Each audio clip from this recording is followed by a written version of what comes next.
সবাইকে স্বাগত জানাচ্ছি আজকের এই প্রীতি রম্য বিতর্কের আয়োজনে। সুস্থ সুন্দর সংস্কৃতি, অসাধারণ বাচনভঙ্গি এবং চমৎকার শব্দচয়নের মিশ্রণে আজ আমাদের আজকের এই রম্য বিতর্কের আয়োজন, যা আপনাকে মুগ্ধ করবে বলে আমরা আশা করি। একটি ডিপার্টমেন্টে নানা ধরনের বিভিন্ন ক্যাটাগরি স্টুডেন্ট থাকে। কেউ থাকে আপেল, কেউ থাকে ব্যাকবেঞ্চার, আবার কেউ থাকে মিডিওকর। এখানে জাতীয় ক্লাস থাকে, থাকে কোচিংয়ের ভাই, আবার থাকে ক্লাসের রিপ্রেজেন্টেটিভ সিআর। এই যে স্টুডেন্টদের মধ্যে এত বৈচিত্র্য, এই বৈচিত্র্য আছে বলে ডিপার্টমেন্টের সৌন্দর্য প্রকাশ পায়। আজকের এই রম্য বিতর্কে আমরা দেখব এদের মধ্যে কারা ডিপার্টমেন্টের সেরা। ডিপার্টমেন্টে আমি সেরা। রম্য বিতর্কের এই বিষয়ে আমাদের বক্তাদের কাছ থেকে জেনে নিব আসলে কে সেরা। তাই অনুরোধ করছি আমার বন্ধু ব্যাকবেঞ্চার মোহাম্মদ ইয়াকুবকে। ইয়াকুব কোথায়? ইয়াকুব কোথায়? ওরা সবসময় লেট করে আসে, ক্লাসেও আবার অনুষ্ঠানেও, ওগুলোকে সবকিছু লেট হয়। হ্যালো, সালামু আলাইকুম স্যার, আসতে পারি? হ্যাঁ ভাই, আসো আসো। কি অবস্থা সবার? কি রে ব্যাকবেঞ্চার, এত লেট কেন? আহা, আমরা আসলে লেট হই না ব্রো। আমরা যখন আসি তখনই অনুষ্ঠান শুরু হয়। কথা হচ্ছে, এসে মনে হচ্ছে যে আমাকে একটা প্রতিকূল পরিবেশে ফেলে দেওয়া হয়েছে। আশেপাশে টপার এত, CG4, CG3.88, CG3.82, এখানে তো কোনো ব্যাকবেঞ্চারই নেই। মনে তো হচ্ছে আজকে আর রক্ষে নেই আমার। আশেপাশে কি কোনো ব্যাকবেঞ্চার আছে? আমার কাছে কি আছে?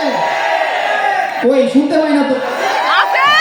যাক, আলহামদুলিল্লাহ, আমার পক্ষে তাহলে বেশ ভালোই লোক আছে। আচ্ছা, এই টপাররা যখনই আমরা আসি তারা দীর্ঘশ্বাস ফেলে এমন একটা ভাব নেয় যেন আমাদের কোনো দামই নেই ডিপার্টমেন্টে। তারা এমন দীর্ঘশ্বাস ফেলে যেহেতু আমরা কোনো ক্লাসে মনোযোগই দিই না, যদি এটা সত্য। তবে আমার তো মনে হয় তাদের দেখে আমাদের আরো দীর্ঘশ্বাস ফেলা উচিত। আচ্ছা, এরা কি মানুষ? ক্লাস শুরু হওয়ার আধা ঘন্টা আগে এসে প্রথম ম্যাচ দখল করার জন্য আধা ঘন্টা মারামারি করে। প্রথম ম্যাচ দখল করার পর স্লাইডের পর স্লাইড মুখস্থ, স্যারের একটা ওয়ার্ড মাটিতে পড়তে দেয় না। বইয়ের পর বই মুখস্থ, তারপর শুরু করে, স্যার প্লিজ স্যার এটা একটু বুঝি নাই স্যার, স্যার এটা একটু রিক্যাপ করা যাবে, স্যার এটাকে অন্যভাবে করা যাবে। আরে ভাই, এত কিছু যেহেতু জানো তার ভার্সিটি আর কেন আসো ভাই? ঠিক ঠিক। আপনারা যারা ব্যাকবেঞ্চার আছেন আমার এই ঘটনার সাথে একটু রিলেট করতে পারবেন। সেই সেমিস্টার ফাইনালের কথা, ফিজিক্স সেকেন্ড পেপার পরীক্ষার রাত, আগের রাত আর কি, 11:36 বাজে। ভাবলাম যে এখন মনে হয় পড়তে বসা উচিত আর কি। ফোন দিলাম আমার ব্যাকবেঞ্চার বন্ধু তাহাকে। ফোন দিয়ে দেখি ও তো ফোন ধরে না। আমার আম্মুকে কল দিলাম, বলে আরে আমার সাথে ঘুম। আহা, এখন এমন একটা টাইম 11:36 বাজে, এরকম ভাঙা টাইমে কি পড়তে বসা উচিত? সেই আবার ফোনটা বের করলাম, ইউটিউবে সার্চ দিলাম how to become millionaire at the age of 25।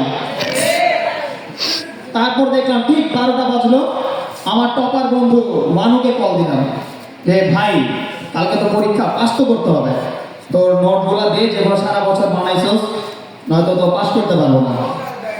খুবই আশাবাদী হয়ে ফোনটা দিছিলাম, কিন্তু অপর পাশ থেকে আসে, আরে ভাই আমি তো শেষ, আমি তো ফেল, আমি তো কিছুই করি নাই, কালকে শিওর ফেল। আমি ভাবলাম আচ্ছা হয়তো কোনো প্রবলেম হইতেই পারে যে পড়া হয় নাই। ঠিক এই মুহূর্তে বলে, ভাই মাত্র 5 বার সিলেবাস রিভাইজ দিছি, কেমনে কালকে পরীক্ষা দিব? যাই হোক, পরীক্ষার আগের ঘটনা, কোনো রকম করে পরীক্ষা দিলাম। 90 মার্কে 30 মার্ক অ্যান্সার করলাম আলহামদুলিল্লাহ। পরীক্ষা দিয়ে বেরিয়েছে বেশ হাসি খুশি মুড। আমার ব্যাকবেঞ্চার বন্ধুদের নিয়ে যাচ্ছি, দেখি গেটের সাইডে দাঁড়ায় আছে আমার বন্ধু ডিপার্টমেন্টের 14তম পার্থ। মাথায় হাত দিয়ে এরকম করে বসে। আর আমি ভাবলাম কি হলো ভাই, এরা তো ডিপার্টমেন্টের গর্ব, এরা যদি এভাবে হয়। বললাম বন্ধু কিছু হয়েছে, খুলে বল আমার, আমি তো আছি তোদের সাথে। তো বন্ধু আমি তো শেষ। আহা কি হইলো, খুলে বল শুনি, সমস্যা নাই তো। ভাই আমার লাভ লস নাই, আমার জীবনটাই লস। আরে আমি কি হয়েছে সেটা তো বলবি। কয়, ভাই পরীক্ষায় অ্যান্সার তো করছি। আমি বলি, হ্যাঁ ঠিক আছে অ্যান্সার তো করছি ভাই, মার্জিনটা দিতে ভুলে গেছি ভাই। আহা, আমি কই, কি আর বলবো। যখনই আমি ওর থেকে ইউটার্ন নিয়ে যাইতে গেলাম, ঠিক তখনই আমার ডাক দিয়ে বলে, ভাই 7 নং প্রশ্নের উত্তর লিখছি, নিজে ডাকটাও দিই নাই আমি। ঠিক এই মুহূর্তে শুরু ভাবতে ভাবতে গেলাম যে আচ্ছা আমার খাতায় তো মার্জিনও আছে, 7 নং প্রশ্নের উত্তর নিচে দাগও আছে, শুধু উত্তরটাই লেখা নেই আমার খাতায়। ফিজিক্স পরীক্ষার আরেকটা ঘটনা, একতলায় দাঁড়িয়ে আছি, 2 টপার বন্ধুদের তুমুল ঝগড়া, ঘরের মান নির্ণয় নিয়ে। এক টপারের মান আসছে 8.26, আরেক টপারের মান আসছে 8.36। আমি এদের কনভারসেশনে ঢুকে নিজেই যেন হয়ে গেলাম আরে টপার। আরে ভাই আমার এর মান তো আসছে -80,000.23। ঠিক এই মুহূর্তে খুবই মানে হৃদয় ভাঙা হৃদয় নিয়ে চলে গেলাম বাসায়। যাই হোক, শুধু টপার তো না, আমাদের ডিপার্টমেন্টে আরো অনেক ধরনের আছে। তারপর আসছে আমাদের ভিডিওতে, এরা হচ্ছে সবচেয়ে বড় সুবিধাবাদী। যখন যারে দরকার তখন তার কাছে যায়। এরা আসে ডিপার্টমেন্টে, মিডল বেঞ্চে বসে, কোথায় ফ্যান আছে, যখন নোট দরকার তখন যায় ফার্স্ট বেঞ্চের কাছে, যখন হচ্ছে বিপদে পড়ে তখন আসে লাস্ট বেঞ্চের কাছে। এরা হচ্ছে সবচেয়ে বড় সুবিধাবাদী। তারপর হচ্ছে আমাদের ডিপার্টমেন্টের সবচেয়ে legend, the man, the might, the tuition lord. এরা জীবনে ঠিক মতো ক্লাসে আসে না, ব্যাকবেঞ্চাররা তো লেট করে হলেও ক্লাসে আসে, এরা ঠিক মতো ক্লাসে আসে না। ঘুম থেকে উঠে দোস্ত আজকে তো আমার এটা টিউশন আছে, কোনোরকম ভাই প্রক্সিটা দিয়ে করে খাওয়াবো। লাস্ট বেঞ্চারদের যেহেতু ভার্সিটি আসি আমরা কি করি, জীবনকে বাজি রেখে প্রক্সিটা দিই। কিন্তু যখনই আসে ট্রিট দেওয়ার পার্ট, এদের পকেট থেকে জীবনও 5 টাকা বের হয় না। দ্রুত শেষ করে, আমার টিউশন আছে। আহা বন্ধু, আজকের দিনের জন্য একটু ছাড়। তারপর আসে আমাদের ডিপার্টমেন্টের সুন্দরী আপুদের জন্য। এই এক আপু জাতীয় ক্রাশ, সকল ছেলের হৃদয়ের মধ্যমণি। কিন্তু কথা হচ্ছে, এরা যদি এতই সুন্দরী হয়, এরা ডিপার্টমেন্টে ক্লাসে আসার সময় এত আটা ময়দা সুজি কেন মাইকা আসে? এরা তো বিশ্ব সুন্দরী, তাই না? এত কিছু মাইকা আসার দরকারটা কি তাহলে? যাই হোক, শেষ দিকে আমার আসে আমার প্রাণের বন্ধু। আমার হৃদয় কেটে দেখলে দেখা যাবে এক পাশে আছে প্রেমিকার নাম, আরেক পাশে আছে আমার বন্ধু সিয়া রাবিদের নাম। ক্লাসে যখনই ক্লাস ক্যান্সেলের দরকার পড়ে, বন্ধু খুবই বিপদ, ক্লাসটা ক্যান্সেল করতেই হবে, বন্ধু ছুটিটা ক্যান্সেল কর, বন্ধু ক্লাসটা অটো নেয়, ল্যাপটপ পিছা।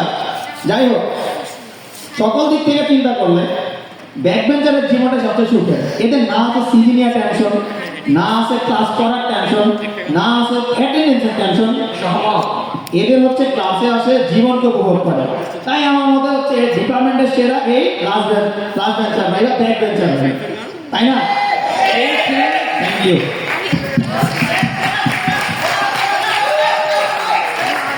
মাননীয় স্পিকার, ডিবেটটা কি ক্যান্সেল করা যায়? বাসায় চলে যেতে হবে। ধন্যবাদ আমার বন্ধু ব্যাকবেঞ্চার ইয়াকুবকে। এবার আমি একটু বলে দিচ্ছি আমাদের সবার মাঝে দুষ্ট কবি সোহেব সাহেবের সাহিত্যে।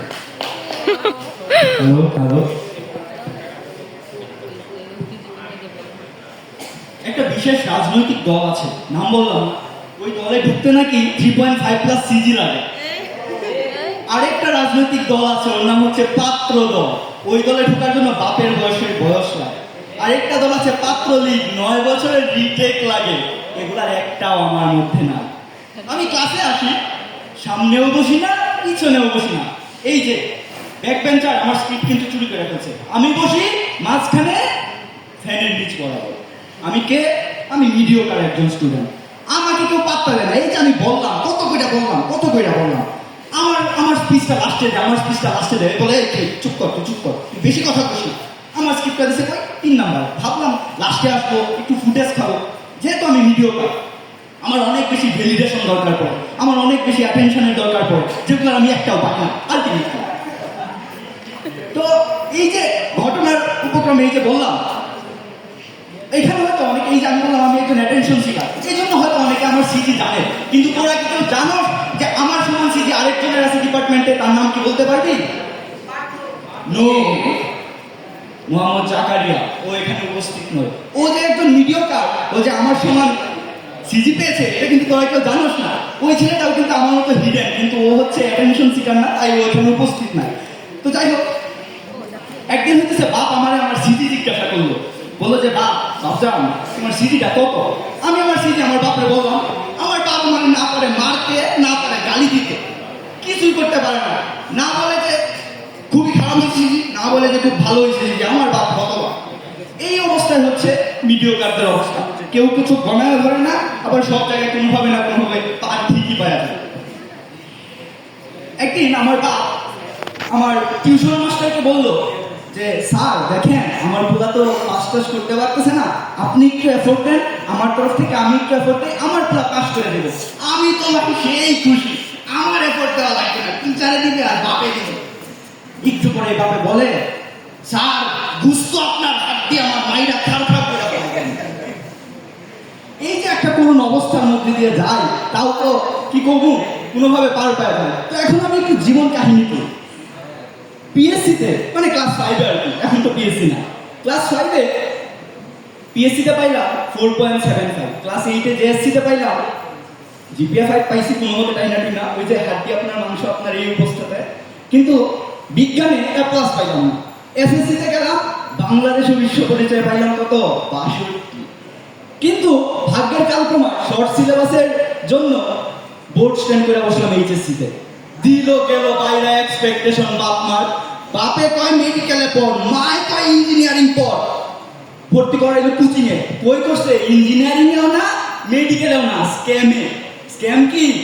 Engineering plus medical, real scam.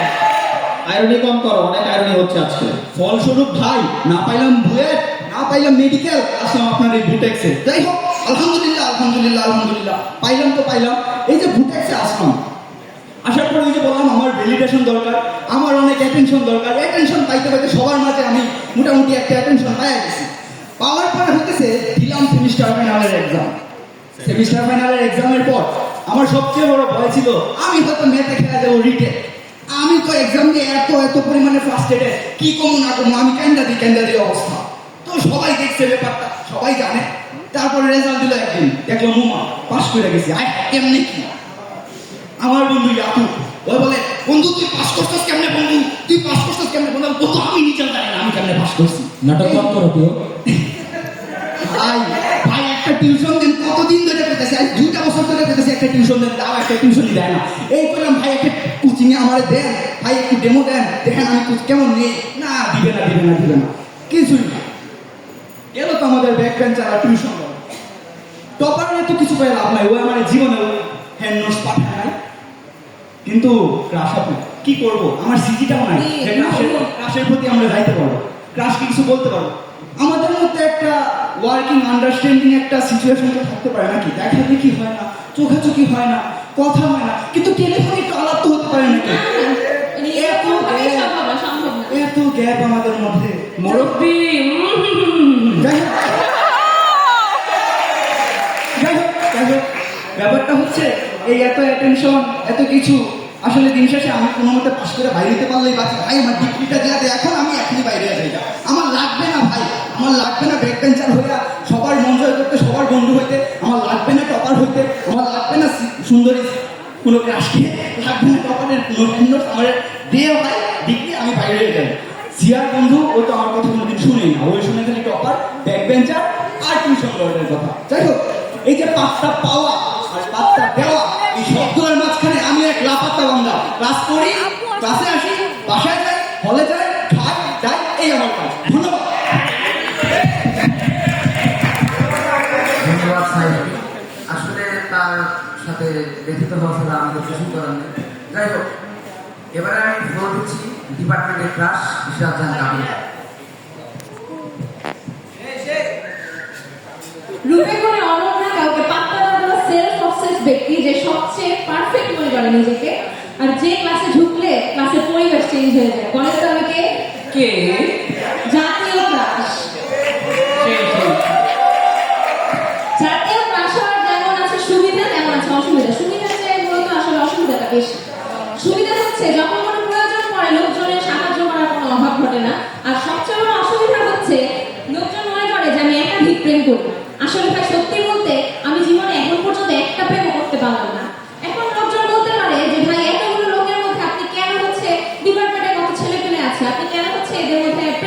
পাচ্ছেন না? আপনি কেন প্রেমিক খুঁজে পাচ্ছেন না? আমাকে দেখলেন না?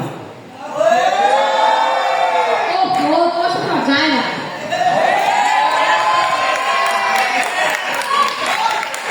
আচ্ছা, অনেকে বলতে পারে যে ভাই তুমি এই যুগে প্রেম করো না, তার মানে তোমার চেহারা খারাপ। না ভাই, আমার চেহারা মাশাআল্লাহ অনেক ভালো। তাহলে তো আমি আয়না দেখতে দেখতে আমার দিনের অর্ধেক সময় পার করে ফেলি, আর বাকি অর্ধেক সময় ক্লাসে এসে আবার সেলফি তুলি। তো এই জন্য আসলে মূলত সমস্যা আমাদের ডিপার্টমেন্টের ছেলেদের অ্যাপ্রোচের মধ্যে। মারাত্মক মানধাতার আমাদের তাদের অ্যাপ্রোচ। কেউ বলে ল্যাব রিপোর্টে, কেউ বলে অ্যাসাইনমেন্টে। ভাই এত সুন্দর চেহারা নিয়ে জন্মেছে তোদের এইসব করার জন্য, এইসব কাজের জন্য, তাহলে আমার চেহারার দাম কি হলো বল? আমার কিছু লোক আছে প্রপোজ করে এইভাবে, তোমাকে ফাইবারের দুনিয়ায় স্বাগত, যদি আমি হই কখন তাহলে কি তুমি আমার সিল্ক হবে? ব্যাকবেঞ্চাররা কিন্তু লয়াল হয়, শুধু জীবনে সে নেই।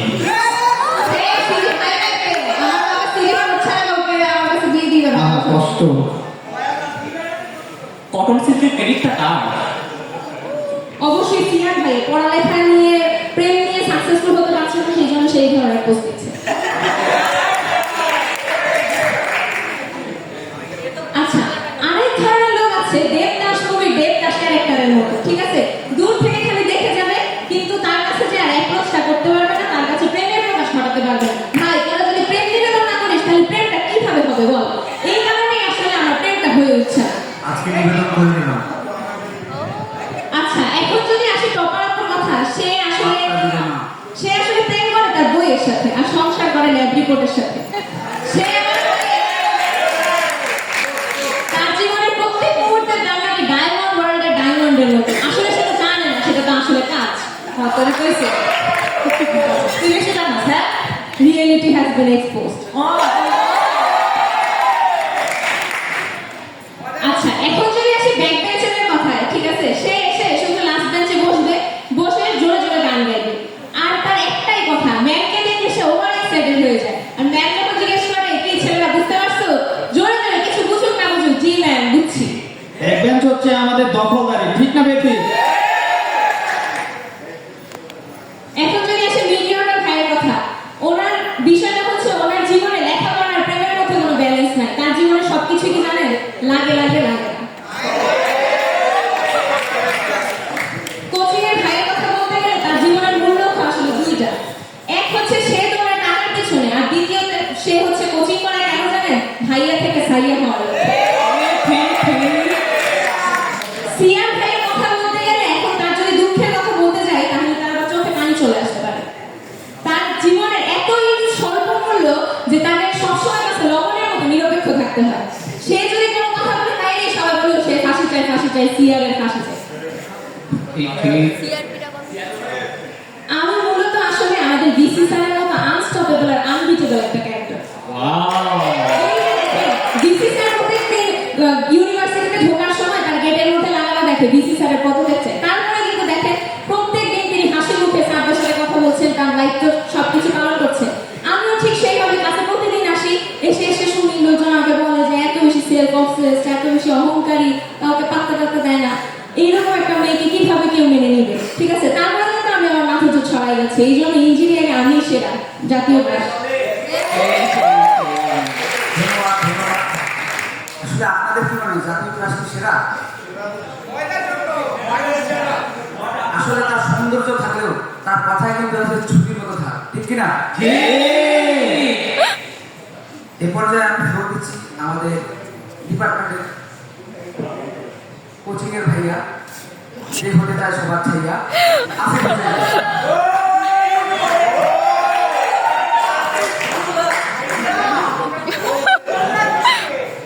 আসসালামু আলাইকুম, আমি 50 ব্যাচ থেকে বলছি। ভাই আমাকে একটা টিউশন দেন।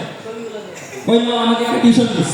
হ্যাঁ, আপনারা ঠিকই বলছেন, আমি সেই ডিপার্টমেন্টের মোস্ট এক্সপেন্সিভ, কারিশমেটিক এবং হ্যান্ডসাম যুবক। তো আমি যেহেতু ফার্স্টে বলছি আমি ডিপার্টমেন্টের সবচেয়ে হ্যান্ডসাম কারিশমেটিক যুবক, সেহেতু আমাকে সচরাচর ভার্সিটিতে আপনারা দেখবেন না, স্বাভাবিক। আমাকে দেখবেন কোন একমাত্র লেভেল সময়। আমি কি করি, সকাল 8টা বাজে যখন ক্লাস থাকে আমি আমার ব্যাকবেঞ্চের বন্ধুকে দিয়ে প্রক্সি দেব, এবং আমার এই ভার্সিটিতে পাস করার একমাত্র দুইটা ওয়ে পাস করার, একটা হচ্ছে প্রক্সি দেওয়া আর একটা হচ্ছে প্রক্সি দেওয়া, একটা হচ্ছে টার্মে দেখা দেখি করা। তো প্রক্সি দেওয়া তো ইজি, আমার ব্যাক বেঞ্চের বন্ধু আমাকে দিয়ে দেয়। টার্মে দেখা না, আর টার্মে দেখা দেখি বুটেক্সি তো ইম্পসিবল। আমার কাছে মনে হয় কি বুটেক্সের টার্মে দেখা দেখি করার চেয়ে ক্রাশকে প্রপোজ পাইছে। ঠিক আমি হ্যালো, আসসালামু আলাইকুম। জি জি জি আন্টি, না না আমার সময় নেই। হ্যাঁ। না আন্টি, আমি উইকলি 2 দিন পড়াবো। হ্যাঁ, শুধু কেমিস্ট্রি 10টি। জি জি ধন্যবাদ। আমি হচ্ছে একটা প্রোগ্রাম আছে তো পরে কথা বলতেছি। জি।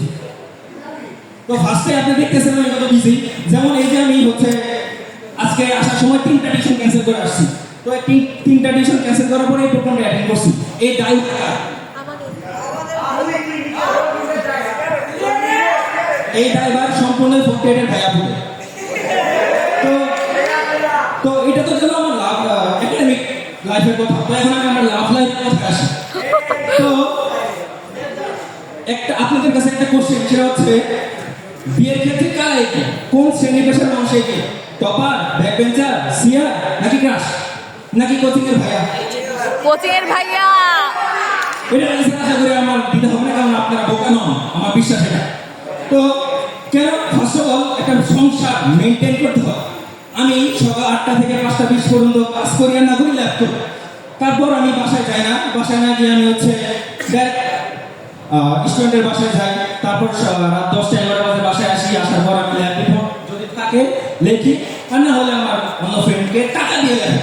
তো এই যে আমি মেনটেন করতেছি, আবার একজন ইঞ্জিনিয়ারিং হিসেবে আমি যখন কোনো একটা বড় বড় ইন্ডাস্ট্রিতে যাবো, এই যে ইন্ডাস্ট্রি মেনটেন করে কারা? বুটিক্সের না। তো এই যে আমি এত বড় বড় জিনিস মেনটেন করতে পারতেছি, আর আমি সামান্য একটু সংসার মেনটেন করতে পারবো না, এটা তো হতে পারে না। আবার আমি আসলে খুবই ডেডিকেটেড একটা ছেলে। যেমন ধরেন একটা কোনো ওয়াইফ কি চায় আসলে, তার প্রতি লয়াল চায়, তার প্রতি ডেডিকেটেড চায়। আমি কিন্তু সেই, কারণ আমি যখন আমি কোচিংয়ে পড়াই তখন আমার স্টুডেন্টকে একটা রিয়েকশন দেখানোর জন্য আমি কিন্তু শুধু বোর্ডে লিখি না, আমি আমার ভার্সিটি ল্যাব থেকে সোডিয়ামের টুকরা চুরি করে হলে ওদের রিয়েকশন নিয়ে নেয়। তো ভাই আপনার না টিউশন আছে, এত কথা বলছেন কেন? প্লিজ উত্তেজিত হবে না। ওই না, আচ্ছা, এখন আসি টপা, ওর কথা কি বলবো? তো ও তো আগে বলেছে ওর তো আমার কোনো রুচি নাই অনেক কথা বলা। ও কি বলে, ও ধ্যান ধারণা কি, ও ভার্সিটি থেকে বের হবে 4 বছরে বা 5 বছরে, বের হওয়ার পর ও একটা স্যালারিতে চাকরি করবে, চাকরি করার পর ও সুখে শান্তিতে বসবাস শুরু করবে। অথচ ওর চিন্তাধারা এটা, আর আমি ও ভার্সিটি থেকে বের হয়ে যে স্যালারির চাকরি করবে, ওই স্যালারির টাকা আমি ভেড়ে উড়াই আসলে। আবার ও বললো কি ঘোরাঘুরির কথা। আচ্ছা আপনারা বলুন, এই যে আমরা ভার্সিটিতে পড়াশোনা করি, আমরা যদি বন্ধুদের সঙ্গে টোরে না যাই, হ্যাং আউটে না যাই, এই জীবনে কোনো মূল্য আছে? না। তাই কোচিং এর ভাইয়ের সাথে 14তম এই সাথে পার্থক্য রাখবেন, আপনাদের কাছে বসে রেখে গেল। আবার এই যে ক্রাশ, উনি বলছে সবাই নাকি ওনাকে অ্যাপ্রোচ করে। আচ্ছা মানে আমার কি বলে, মানে ওর নিয়ে কথা বলার কোনো আমার মুড়ি নেই, আমার এত সময় তো মূল্যই নাই, ওকে কেন অ্যাপ্রোচ করবো? ওকে, এখন যে না তোর চেহারা নাম রাখছে পেয়ার। ব্রো, দিন শেষে সবাই টাকার কাছে নিতে হয়। আসলে তো বন্ধুদের গুলি মিস হতে পারে। সকাল 8টার ক্লাস আমরা মিস দিতে পারি, কার্গো লিফটে জায়গা নাও পেতে পারি, আপনার ক্রাশের সিজি আপনার থেকে হাইও হতে পারে, কিন্তু ডিপার্টমেন্টের সেরা যে কোচিং এর ভাই, এটা আপনার মানতেই হবে। ঠিক। তো সবার কাছে ক্ষমা চেয়ে নিচ্ছি আমি এত দ্রুত শেষ করার জন্য। আমি জানি আমার স্পিচ শোনার জন্য অনেক তরুণরা অপেক্ষা করছেন, বাট আমি আপনাদের সময় দিতে পারছি না, কারণ আমার কিছু আছে। ধন্যবাদ আসিফ হোসেনকে। আসলে তার কাছে আমার বলার একটাই কথা, ভাই আমাদের একটা টিউশন দিয়ে সর্বশেষে আমি ফ্লোর দিচ্ছি ডিপার্টমেন্টের সিআর আবিদ হাসান।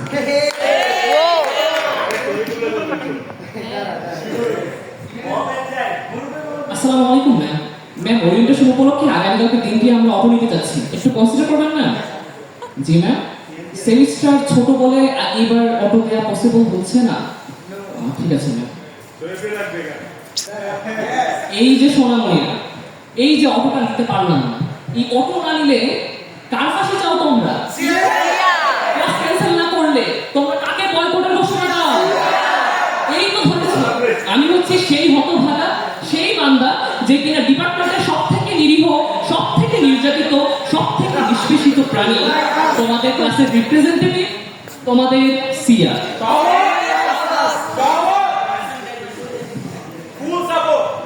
ক্লাসে সবার চাওয়া পাওয়া, দাবি দেওয়া, বায়না আবদার সবকিছু দায়ভার এই নিরীহ প্রাণীটির উপর।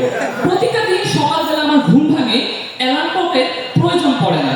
ক্লাসমেটদের ফোন করে যথেষ্ট আমার আরাম আয়েসি ঘুম ভাঙানোর জন্য। আমার ইনবক্স চেক করলে আপনার মনে হবে এই দুনিয়াতে আমার চাইতে সেলিব্রিটি মানুষ বোধ হয় আর কেউ নেই। কারণ টিচার, সিনিয়র, জুনিয়র, ডিপার্টমেন্টের ক্রাশ, প্রিয় সিনিয়র আপু থেকে শুরু করে এখানে যারা বসে আছে তারা প্রত্যেকে আমাকে মেসেজে, ইনবক্সে নক দিয়ে জানিয়ে খায় শুধুমাত্র তাদের প্রয়োজনের জন্য। কিন্তু কখনো এটা জিজ্ঞেস করে না যে সিয়ার ভাই তুমি কেমন আছো, কি করছো, দুপুরের খাবারটা কি খেয়েছো তুমি? সিয়া সবার মেসেজে উত্তর দিতে যে প্রিয়তম সঙ্গিনী মেসেজটা সিন করতেও সে পারে না। সিয়া, তুমি কেমন আছো? আলহামদুলিল্লাহ। এই যে জাতীয় ক্রাশ আপু, শুধু আমার দামটা যেন তার কাছেই সব থেকে বেশি। বেচারা সিয়া ক্লাসের স্কেজুল মিলাতে পারলেও সে তার জীবনে তার ভালোবাসার স্কেজুল মিলাতে পারে না। সাহিত্যের মাধুর্য মিশিয়ে কবি নজরুলের মতো বলতে পারে না মোর প্রিয় হবে এসো রানী, বহু খোপায় তার আর ফুল। সিয়ারের মতো দায়িত্ববান, নিষ্ঠাবান, রয়্যাল আপনি কাউকে পাবেন না। টিচারদের ফোন কল আর মেসেজ দিতেছে যে পরিমাণ টাকা আমার খরচ হয় সেটা জমিয়ে বিয়ের দেনমোহর ঠিক করতে পারলে এতদিনে হয়তো বিয়েটা হয়েই যেত সেই প্রিয়তম সঙ্গীর সাথে। যাই হোক, এই দায়িত্বের বর্ণনা দিয়ে শেষ করা যাবে না। সিয়ার শিপা আমাকে যতই দায়িত্বের বেড়াজালে আটকে রাখুক না কেন, দিন শেষে আমার ব্যক্তিগত জীবনে, পারিবারিক জীবনে আমি বড্ড শৌখিন সাংসারিক মানুষ। আমি বিশ্বাস করি একজন মানুষকে সিয়ারের মতোই ভারসাম্যপূর্ণ হওয়া উচিত, যে কিনা পড়ালেখা, টিউশনি, পারিবারিক সম্পর্ক এবং সিয়ারশিপের দায়িত্ব সবই ব্যালেন্স রেখে চলে। এই যে এখানে যারা বসে আছে, নিজেদেরকে সেরা দাবি যারা করছে, তারা কোনো না কোনোভাবে আমার কাছে নির্ভরশীল। তাদের সেরা হওয়ার পিছনে আমার ভূমিকা রয়েছে। দেখুন, এই যে কপার বান্ধবীর কথাই যদি বলি, সে এত আতেল, এত আত্মকেন্দ্রিক যে কারো কাছে যে হেল্প চাইবে সেটাও সে চায় না। কার কাছে চায়? আমার কাছে হেল্প চায়। বলে সিয়ার ভাই পিডিএফটা দিবেন প্লিজ, স্লাইডটা দিবেন প্লিজ। আমার ফরওয়ার্ড কৃত স্লাইড পিডিএফ করেই তো সে এক্সামে টপ করে, কিন্তু যখন আমি পড়ার টিপস দিতে চাই সে আমায় 2 পয়সার দাম দেয় না। সিয়া, এখন তো স্লাইডটা পাইনি স্যারের। শুধু স্লাইডটা রাত 3টার দিকে চলে যায়। তাড়াতাড়ি দাও। এই যে দেখেন, আমার সব থেকে জিগরি দোস্ত যে ক্লাসে আসে লেট করে, অ্যাসাইনমেন্ট জমা দেয় ডেডলাইনের পরে, আর সব কিছু সামাল দিতে হয় আমার। লাস্ট বেঞ্চগুলোতে তার যেমন সাথে আধিপত্য, তেমনি এই সিয়ার ক্লাস ক্যান্সেল কর, এই সিয়ার সিটি পিছা, এসব বলা যেন তার জমি দেয়। লাভ ইউ বন্ধু। আমার বিশ্বাস তুমি পারবে, তুমি ভবিষ্যতে শাইন করবে। কারণ কোন এক মনীষী বলেছেন এই পৃথিবী চালায় কারা? Back bencher. ঠিক না বেটি? এবার আসি সব থেকে আমার মতোই অবহেলিত মিডিওকার ভাই। আমার মিডিওকার ভাইয়ের সব থেকে কাছে আপনজন হলাম আমি। কারণ তাকে সমবেদনা জানানো আর কেউ না থাকলেও আমি তার পাশে সব সময় থাকি। সিয়ার হওয়ার পর থেকে টিচারদের বকা, ক্লাসমেটদের ধোকা আর সিনিয়রদের ঝাড়ি খেতে খেতে পদে পদে মারা খাওয়ার যে বেদনা, সেটা আমার চাইতে কেউ ভালো জানে। তারপর আসে এই যে দ্রুত শেষ করতে বলতেছেন কোচিং এর ভাইয়া। টাকাই কি জীবনের সব? অর্থ সম্পত্তি, ব্র্যান্ড ভ্যালু কি জীবনের সব? যে টিউশন ভাইয়া যে কিনা দিন রাত টাকার নেশায় মত্ত হয়ে থাকে, যতই টিউশনি করা, যতই কোচিং করা, তার আরো টাকা চাই। এই চাই মনোভাব তাকে কখনোই মানসিক প্রশান্তি এনে দিতে পারে না, সুখী করতে পারে না। সে টিউশন দিতে পারে না, অথচ বন্ধুদের টিউশন দেওয়ার মিথ্যা আশ্বাস দেয়। নিজের পড়ার খোঁজ নেই, অথচ স্টুডেন্টদেরকে ফেক মোটিভেশন দিয়ে বলে দিনের পড়া দিনেই শেষ করবা, নয়তো জীবন যুদ্ধে পিছিয়ে পড়বা।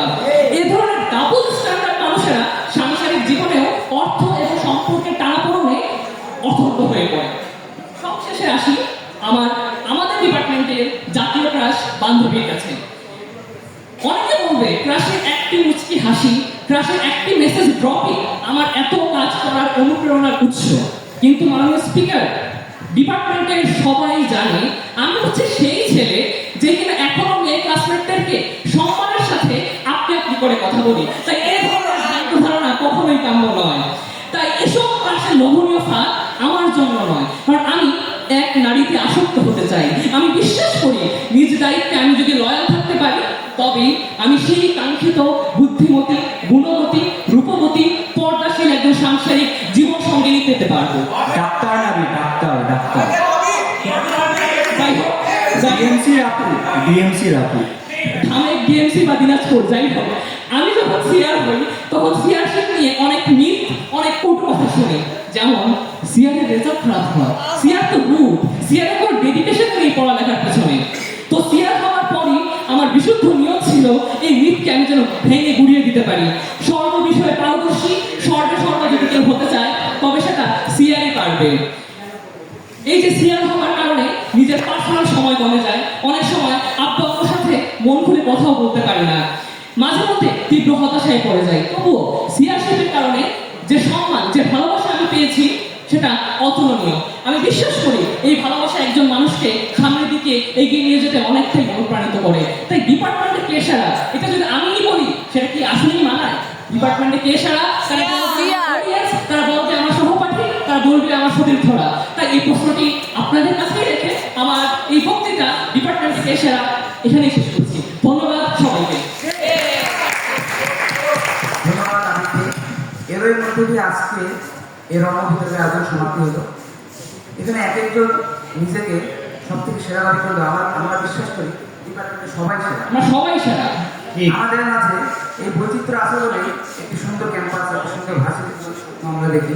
তাই ডিপার্টমেন্টে কে সেরা এই তর্কে না জড়িয়ে আমরা সবাই সুরে সুরে বলতে চাই, ডিপার্টমেন্টে আমরাই সেরা, সবাই একসাথে বলি ডিপার্টমেন্ট